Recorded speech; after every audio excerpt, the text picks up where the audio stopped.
Hey, how you doing? This is what you got to do to the new Ice Bear trikes. The first thing you got to do, switch out that chain. The new chains on the 2012s, junk, fall apart. You'll break them in 2 seconds. Next thing you do is lock tight every single bolt. I don't know if you can see the red on those. Lock tight everything. The brakes, which I'm doing right now. I'm going to take this bolt out and lock tight all of that.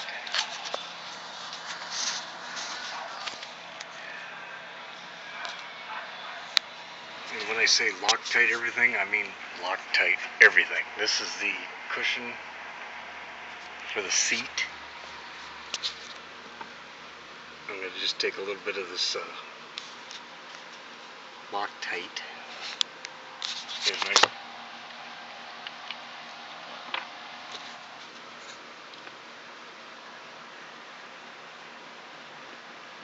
smear all over that bolt and put back on the nut. It's the only thing that's going to hold on your seat.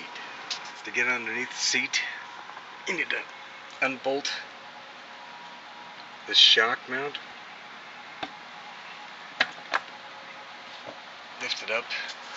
And what I do is I usually jam that shock back underneath there, just to kind of hold it up. You got to take all these screws loose, and that'll give you access to underneath. Okay, the screws are loose.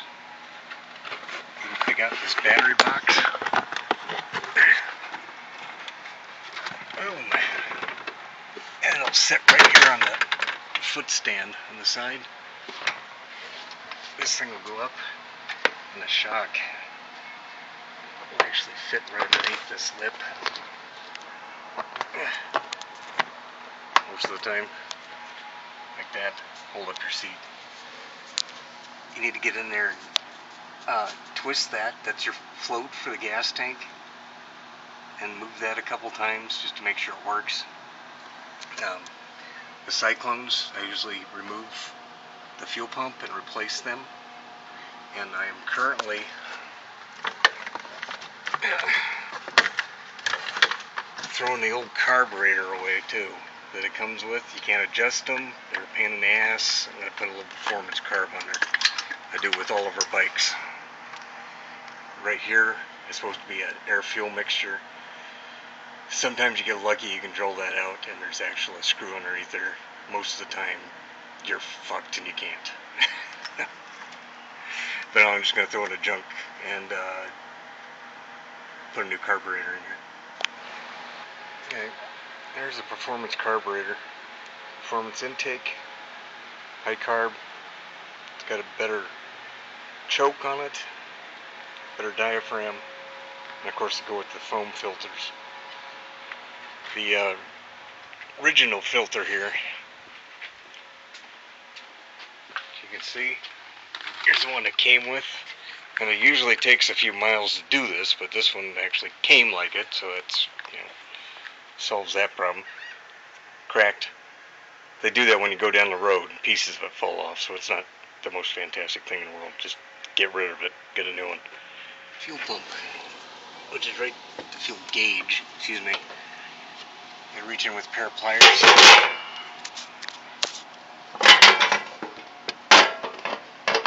Grab that ring, twist.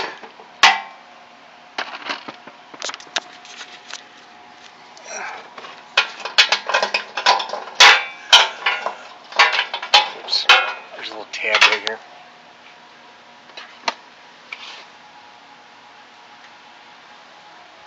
Grab the screwdriver. Got a little tab off the wire.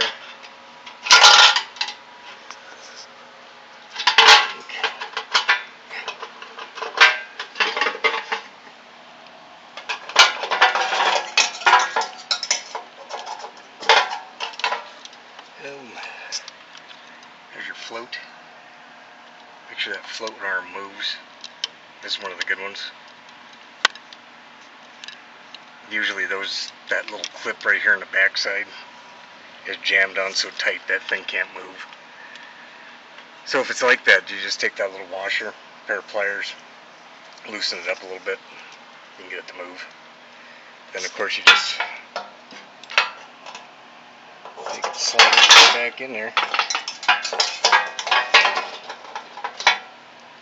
There's a little tab right here on this side that goes right here on the tab in the tank, so you know, get your float aimed the right way. That's about it. Put the little nut back on. These are the stock grips. I have trouble with the cables coming out sometimes. So, replace those with billet aluminum ones. Won't have the problem anymore.